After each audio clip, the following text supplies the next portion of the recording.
Hey guys. Hey, I'm going to read some of Prince Warriors. We are on chapter 19. I don't really think I need to have the camera on me while I'm reading. So I'm just going to have it on here and maybe you can see the page. If not, probably just kind of listen, but my cat might join us. You guys can finally see one of my naughty kitties that I always talk about and tell you about. Ugh, all the trouble they get into. Try to get one of them come up. They always seem to know when I'm on the couch and have a blanket. All right, we're on chapter 19. A is for app. Evan saw Levi in the skateboard park and ran up to him. "Hey," he shouted excitedly. Levi spun around on his skateboard and looked at him with a blank expression. For a second, Evan thought Levi didn't know who he was, and he was about to feel very dumb standing there waving. But then Levi raised his hand in a small wave, and Evan let out a breath of relief.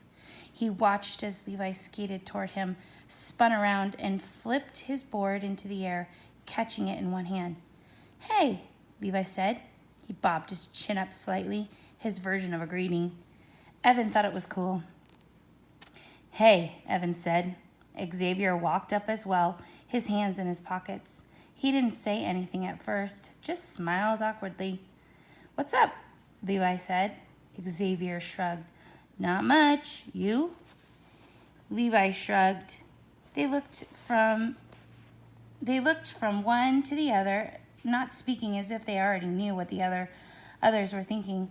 Then, as if on cue, all three broke into nervous laughter.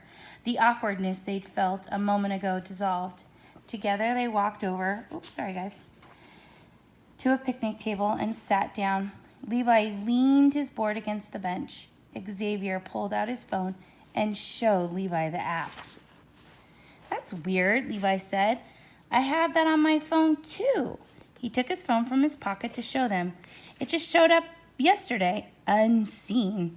I didn't know what that meant, but then I saw it also had the crest." "Did you open it?" Evan asked. "Yeah, but it was just a lot of jumbled up images. I thought it was damaged, so I trashed it. But then when I looked at my phone this morning, it was back." "Whoa," Evan said. "Kind of like your boots. Maybe it can't be lost." He turned toward Xavier. "Open it, Xavier." Xavier unlocked his phone and opened the app. They all waited tensely for something to happen. Sorry, guys. As if they thought they might get sucked down into the phone. They saw nothing but a series of strange patterns and symbols, just as Levi had said, like a jigsaw puzzle with all the pieces mixed up. Xavier pressed the screen a few times, but the image didn't change. "Weird," said Evan. "But it sort of reminds me of the book, the scrambled words. Ruach had to unscramble them to show us our instructions." "Maybe only Ruach can do it," said Xavier. "So what do we do? Call him? How do we even do that?" "I think with Ruach it's more like a don't call me, I'll call you sort of thing," said Xavier. They all laughed. "What you doing?" Brianna suddenly plopped down at the table next to Xavier. She was wearing her signature pink hoodie, and her lips sparkled with a fresh application of lip gloss. Her curly brown hair was pulled back into a thick ponytail. She smiled at Xavier, who smiled back. He shoved over into Evan to make room for her. "Check this out," Xavier said, showing her his phone. "Oh, yeah," Brianna said. She pulled her phone out of her pocket. "I thought I lost my phone when but when I got back, it was still in my pocket. Weird, huh? When I turned it on, that app was there. I never even downloaded it." "Why do you think it's called Unseen?" said Levi. "I guess because that's what Aharatus is, the unseen world. It's here, but we can't see it, unless we're there," said Brianna. "Uh-huh," said Evan, nodding, although he still looked slightly confused. "Did you open it?" Xavier asked Brianna. "Yeah, but it didn't make any sense. So I just deleted it, but then it came back on its own." Same here, Levi said. We can't get past the first screen. Let's try doing it at the same time, Xavier said. Maybe that would make it work. They put all 3 phones together and tapped on the app. All 3 apps opened at once, but the result was the same. Nothing but strange patterns and symbols. Just then, Landon and his friends passed by, giving Levi a dirty look as he did. The kids hid their phones in case Landon would get it in his head to steal them or break them or something. He's got it in for me now, Levi said. Something happened? Xavier asked. Levi told the brothers about the encounter with Landon, Brianna adding more colorful details. Whoa, so time went backward for you, Xavier said, and you got to do it again? Yeah, didn't that happen for you? Xavier shook his head. Well, maybe it did. We were both asleep. Do you think we'll get to go back to Aharatas? Evan whispered. I hope so, Brianna said, secretly hoping their next visit wouldn't involve a sand grobel or even marabuntas. Hey, guys! They looked up to see the dorky kid Manuel standing before them, smiling awkwardly. He was wearing an Einstein Rocks t-shirt and carrying a satchel. He pushed his glasses up his nose. Hey, Levi said. What's up? Can I talk to you? Just for a second. I don't mean to interrupt. It's okay, Levi said. He was kind of surprised. Manuel had never tried to talk to him before, or maybe he had, but Levi had been too busy with his own friends to pay any attention. Levi glanced over at his skateboard friends, hoping they weren't looking. Then he moved over so Manuel could sit next to him. These are my friends, B, Brianna, Xavier, and Evan. Nice to meet you, Manuel said, setting his satchel on his lap. Hey, they all answered in return. Thanks again for yesterday, Manuel said to Levi and Brianna. That was really amazing and nice. I mean, no one's ever done anything like that for me before. Yeah, it's okay, said Levi, shifting around slightly. But I'm not quite sure how to ask this, but there was something I saw when all that was going on that I wondered about. Here, let me show you. He opened his satchel and pulled out a large, dusty book. Hey, I have that book, Evan said. The book had a crest of Aharatas on the cover. Me too, said Brianna. How'd you get it? My mother gave me this book, Manuel said. Before. Anyway, she told me her father had given it to her, and his father had given it to him. She said it was a special book, but I never actually read it. It seemed too babyish for me, with the big type and pictures. I only read science books usually. He paused, grinning slightly in embarrassment. But when I saw this symbol on your shirt yesterday... My shirt? Levi said, surprised. Oops, sorry, guys. Yes, it was on the back of your shirt and hers, too. I remembered it, and so... My shirt had a Tony Hawk design on it, Levi said. Manuel's eyes, already large behind his thick glasses, got even larger. Perhaps I was imagining it. I'm so sorry. He shoved the book back in his satchel and got up to leave.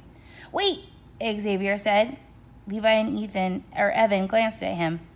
Xavier leaned in to talk to them in a softer voice. He saw the crest, same as us. But it wasn't on my shirt, Levi said. He still saw it. So he must know. I mean, maybe he's meant to know about it. He's got the book too. We should tell him. But he wasn't called, Levi said. Maybe that's our job, Xavier replied. Levi didn't respond. Manuel was still standing by the picnic table, holding his satchel, looking at him awkwardly. Sit down, Manuel. We need to tell you something. Tell me what? Manuel said, eagerly leaning in. What you saw, Xavier said slowly, searching for the right words, was the crest of Aharatas. A crest? Aharatas, from that book you have, It's a real place, and we've been there." "Really?" Manuel's eyes got big as saucers. He pulled a notebook out of his satchel and began writing things down. The kids went on to tell him all that had happened in Eharatas about Ruach, even about Tanin. After a while, Manuel stopped writing and just listened, trying to absorb all this information, not sure if he could really believe it or not. "You're not putting me on, are you?" he asked when they were done. Evan wrinkled his nose. "Putting you on? Like a jacket or something?" "It's an expression," Manuel said, blushing again. "My mom..." He didn't finish. There was an awkward silence. "It's okay. My mom has weird expressions too," Evan said, trying to be kind. "Sorry about your mom," Levi said. Manuel shrugged. "Maybe you should come with us," Levi said, "next time we go. I mean, if you need proof." "If we go," Xavier said. "What if we don't get called again?" "We still need to get our swords," Evan said, "and shields, and helmets," Levi said. "But how can we get back there?" Brianna asked. "Ruach came to us when we were asleep," Evan said.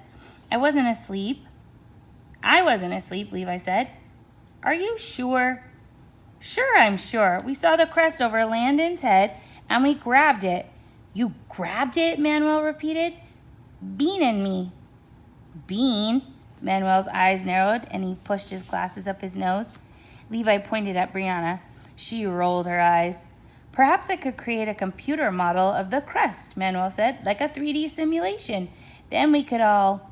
"Jump into the computer screen," Xavier said, snickering. "Seriously?" Manuel's face fell. It was just an idea.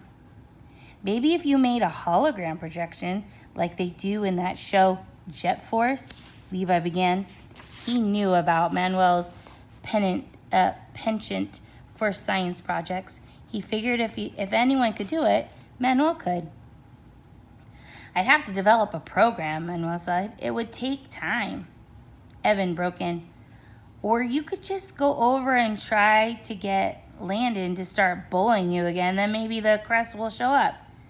"Evan," Brianna said, flicking him lightly with her finger in the back of his head. Her lips were pursed. Evan was stunned by all the glitter. "What are you kids up to?" They all jumped. Mr. JR stood before them, arms folded over his barrel chest, his expression very stern.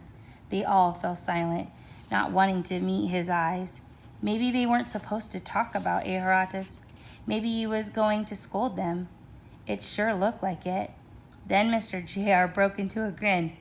"Gotcha." Evan laughed.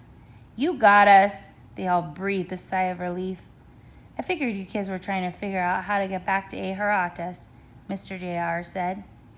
"How'd you know?" Xavier asked. "Because that's what my friends and I always used to do too," said Levi's father with a laugh. He leaned down over them, resting his fists on the table. "Did you ever figure it out?" Brianna asked. Mr. JR shook his head. "Well, there was a way I learned, but I don't think I'll tell you. I'll let you figure that out on your own." He paused, chuckling. "Don't worry, you'll go back. In the meantime, anyone up for a game of b-ball?" "I am," Xavier said. "Me too," said Evan. "Me 3, Brianna said. Levi looked at her. "Really? Won't it mess up your hair?" Brianna's gaze narrowed. "You afraid I'll beat you?" Evan snickered. Xavier elbowed him. "I'm in," said Levi, although he gazed longingly at his skateboard. Mr. JR looked over at Manuel. "Oh, I'm terrible at sports," said Manuel, waving his hands in the air. "No hand-eye coordination, apparently. Plus, I have asthma. And look!" He pointed to the sky, which was clouding over quickly. "I think it's going to rain soon anyway." "That's weird. It was perfectly sunny a minute ago," Brianna said, looking up at the sky with a frown.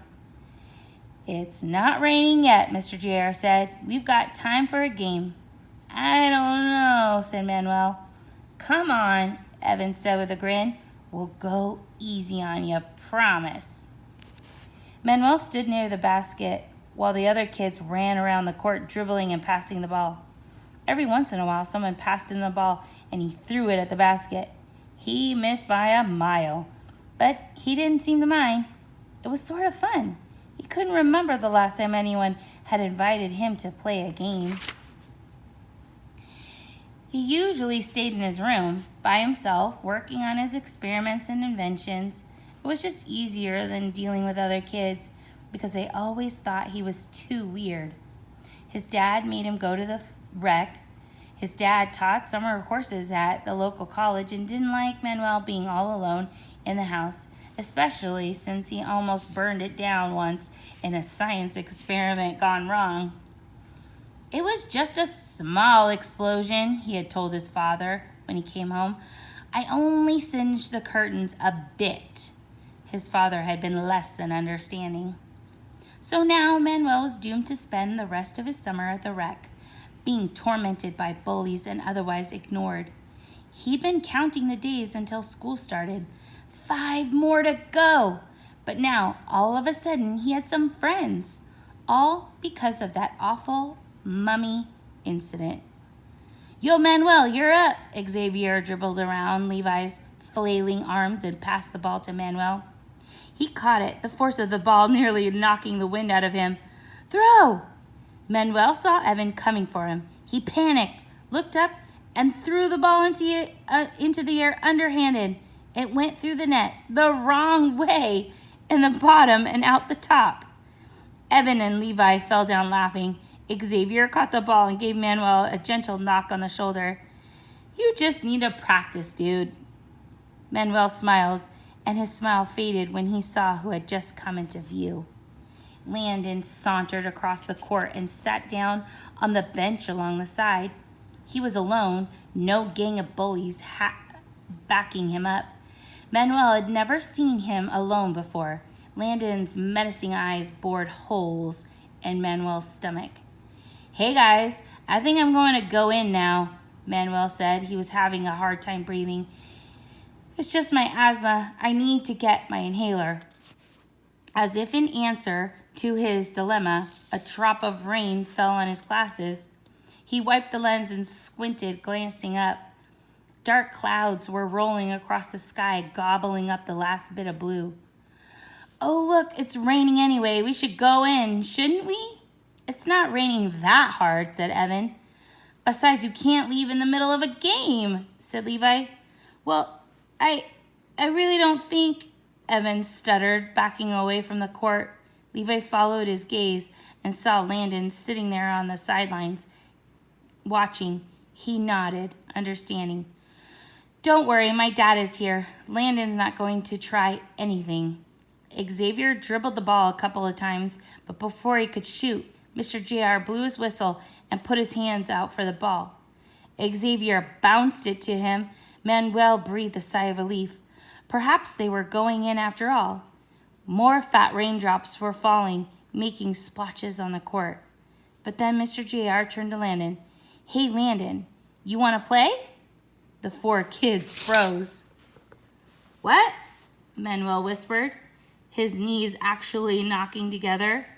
"Come on," Mr. JR continued, ignoring the trepidation he was causing in Manuel. "Dad, we really don't want him in the game," Levi whispered hoarsely. "If he plays, I'm not playing," Evan said. "He'll play dirty and probably kill us." Landon stood up as if to accept the invitation. The boys tensed. Then Landon waved them off, shook his head, and shuffled away.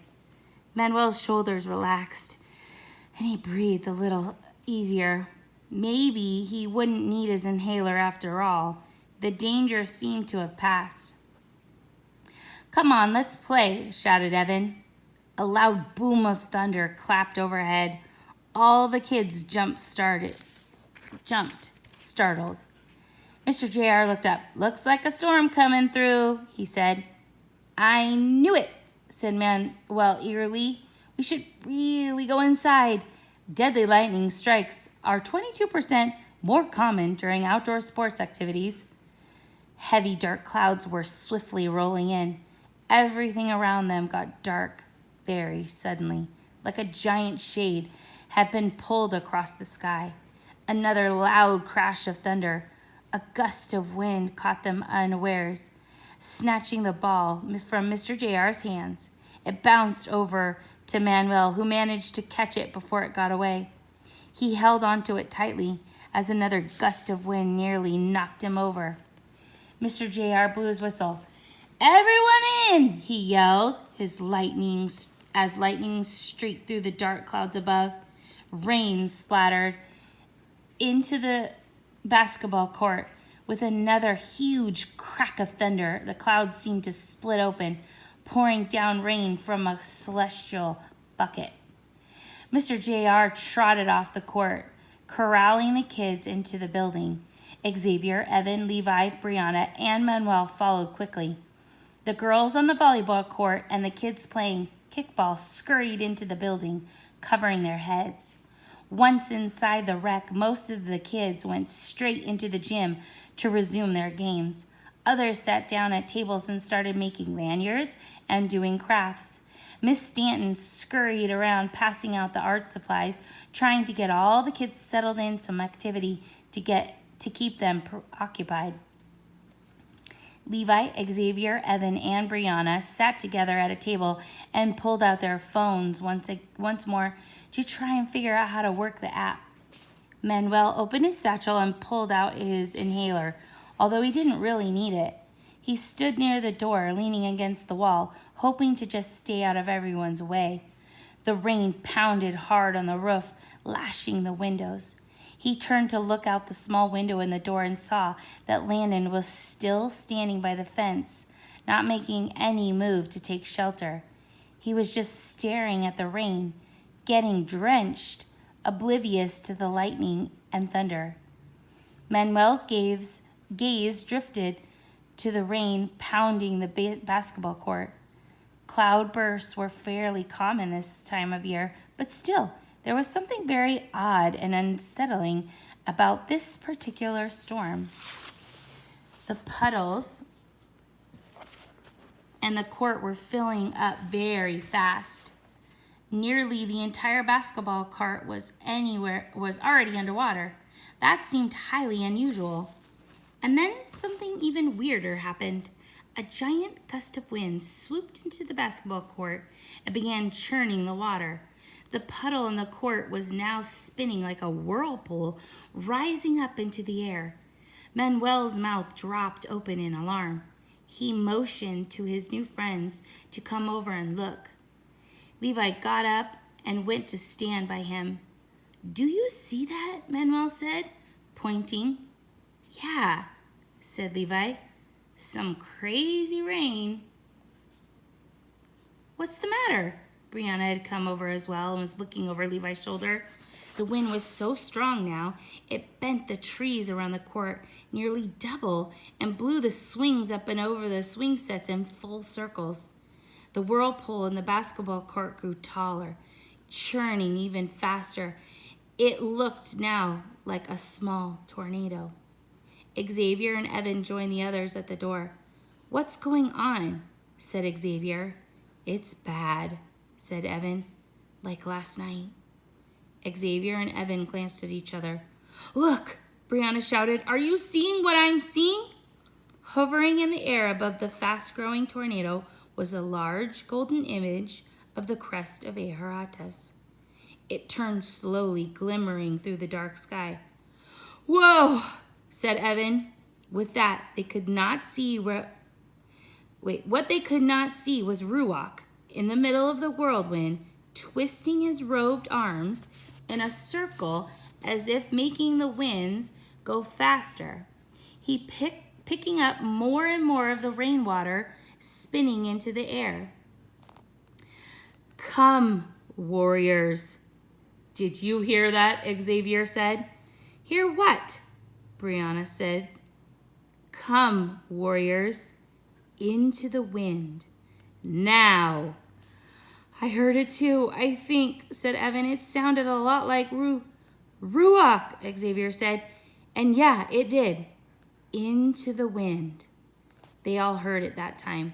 The kids looked from each other to the tornado that whipped even higher. They didn't have to speak it aloud. They knew what they were supposed to do. Should we tell your dad? Evan asked, glancing around the room. The kids were absorbed in their activities, ignoring them. A group of girls had put on some music and were dancing. Mr. JR was by the office door talking on his phone. He didn't seem to notice the kids standing at the door. I think he'll figure it out, said Levi. Let's go, said Evan. He was the first to move, pressing open the door and charging into the rain. Xavier followed close behind, ducking his head against the wind. Come on, said Brianna, pulling on Levi's arm. Hurry before someone notices us. Levi turned to Manuel. You too. He grabbed Manuel's sleeve and pulled him out after him. Manuel tried to resist. No, dangerous. My inhaler! Levi ignored his pleas as he followed Brianna and into the rain. Let's go, Brianna said. We're going back to Aharatas. Mr. JR heard the door slam shut and looked up. Frowning, he glanced around the room and noticed that the 5 kids, including his son, were no longer there. He went to the doorway and looked through the window, just in time to see them disappear into the whirlwind on the basketball court. Mr. JR folded his arms and sighed, smiling to himself. Landon, still standing out in the rain, saw them disappear too. Oh. Wait, why isn't this focusing? Okay, there we go. No. Farther away or closer up? What's up? Anyways. Okay, we're about to read part 3. What does it say? Once freed, always free. All right, guys, we're getting close to the end. Chapter 20. We only have let's see, not too much left. I will read another chapter tomorrow. All right, kiddos, be safe.